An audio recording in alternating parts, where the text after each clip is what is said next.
आपण अजून एक माहिती अधिकार असं पाठवलं की ह्या बुरुज बांधण्यासाठी सिमेंट बुरुज बांधण्यासाठी ह्याचं लांबी रुंदी उंची आणि खोलाई किती आहे याच्यासाठी माहिती अधिकार आपण एप्रिलमध्ये पाठवला आणि हे एप्रिलमध्येच काम झालेलं आहे। हे काम हा प्लेयर दाखवण्याचं कारण असं आहे की आपणाला साहेबांनी काय सांगितलं, जमिनीमध्ये ही जमीन आहे आणि ह्या जमिनीमध्ये साधारणपणे 10 ते 12 इंच म्हणजे 1 फूट खोल उकरलं जातं आणि त्याच्यामध्ये मोठी दगडं टाकली जातात आणि तो एक ही केला जातो थोडक्यात कट्टा, मजबूत कट्टा म्हणलं तरी चालेल, फाउंडेशन, आणि त्याच्यावरती हा सिमेंट बुरुज उभा केला जातो।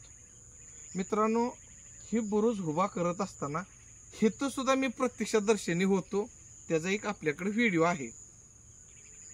हे एक बॉक्स आणला आणि इथं ठेवला, मटेरियल ओतलं आणि ओतल्यानंतर हे मटेरियल सकाळी 10:30 वाजता ओतलं, उन्हामुळं याचं पाणी वाळलं आणि 4:30 ते 5च्या दरम्यान त्यांनी एक बादलीत पातळ सिमेंट करून त्या ब्रशच्या साह्यानं असं फिरवलं आणि वरून हाताने सिमेंट टाकलं। ही अगदी माझ्या डोळ्यासमोरची घटना आहे आणि यांनी काय सांगितलंय की 10 ते 12 इंच खाली आमचं फाउंडेशन आहे आणि ते दगडानं घट्ट केलं जातं।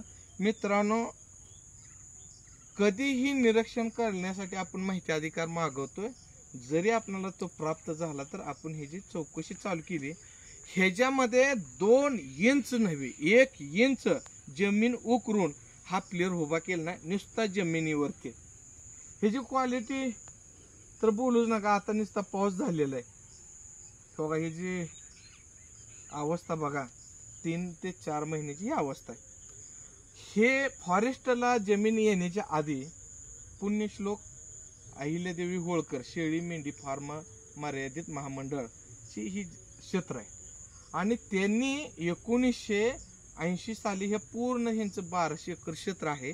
या 1200 एकराच्या क्षेत्राला त्यांनी पूर्ण ताराचं कंपाऊंड केलेलं होतं। मी ते आवर्जून तुम्हाला सांगतोय काय की 1980 साली जे काम केलेलं होतं आणि त्याला जे सिमेंट वापरलं होतं, सिमेंट, वाळू आणि खडी, ते किती मजबूत आहे ते सुद्धा माझ्या समोरच पडलेले आहे। ह्या झाडामध्ये आपणाला जर गेलो तर आपणाला एक काठी ताराचं कंपाऊंड पाहायला मिळेल। मित्रांनो, हे जे आहे हे अशा पद्धतीचं असतो हे प्लेयर। आता हे फोडला गेलेलं आहे, हे इतका मजबूत आहे। ही 1980 साली ह्याचं काम झालेलं आहे। हे जी खडी बघा, हे जी वाळू बघा, हे जे सिमेंट आपल्या हाताला रुततंय एवढं मजबूत आहे आणि हे फुटत नाही, कसलं बिलकुल फुटत नाही। आणि हे बघा 3 महिन्याचं काम, कारण का ह्याच्यामध्ये फार मोठा घोटाळा झालेला आहे। संबंधित अधिकारी आपणाला ही माहितीच्या माध्यमातून, माहिती अधिकाराच्या माध्यमातून माहिती देत नाहीत। त्यांना माहिती ह्याच्यामध्ये चुका आहेत का, तर हे कॉन्ट्रॅक्टदाराने बी बांधलं नाही का, तर हे अधिकारी वर्गानेच बांधलेलं आहे, फक्त लिगली प्रोसेस करून दाखवलेलं आहे। हे फार तर आता 1 मे मध्येच आपल्या भागामध्ये मोठ्या प्रमाणात पाऊस झाला, एवढी हे जी नुकसान झालेले हे म्हणजे आपण केलेलं नाही तर परत अजून त्यांच्या जे नियम अटी असतात ते लागू करतात। बघा आता इथं बघा तुम्ही, इथं गवत आहे, इथं कॅमेरा बघा, इथं दिसतंय का जमीन सपाट आहे, इथं दिसतंय का 10 फूट खोल नाही दिसत का, तर ह्याच्या खालीनं जर आपण असा हात न्यायचा म्हणलं उकरल्यानंतर आरामशीर जाऊ शकतो। ही अशी कामाची पारदर्शकता अजिबात नाही। मग आता हे दडवायसाठी अधिकाऱ्यांनी काय करायचं, ज्या मित्रांबरोबर मी ऑफिसला गेलो त्यांच्यावरती खोटे गुन्हे दाखल करतो म्हणून गुन्हे दाखल करण्याचा दबाव आणणे, ऑफिसमध्ये आला महिलांचे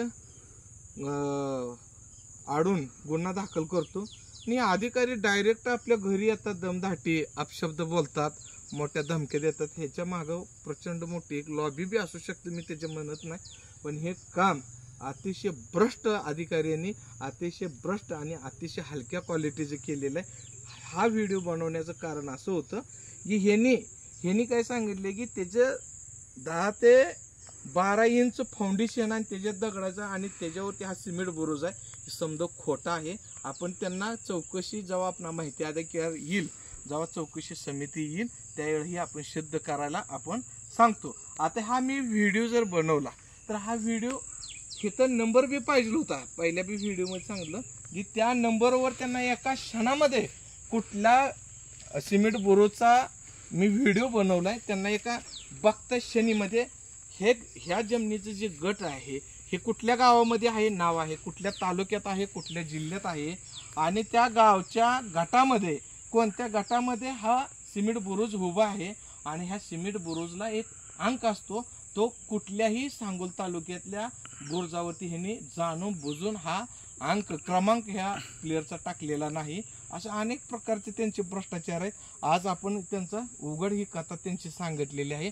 माहिती अधिकार ते सांगतात हे चुकीचे पाठवले, हे चुकीचे नाही, ह्यांची पोलखोल करण्यासाठी आपण माहिती अधिकार पाठवलेला आहे. आज एवढंच.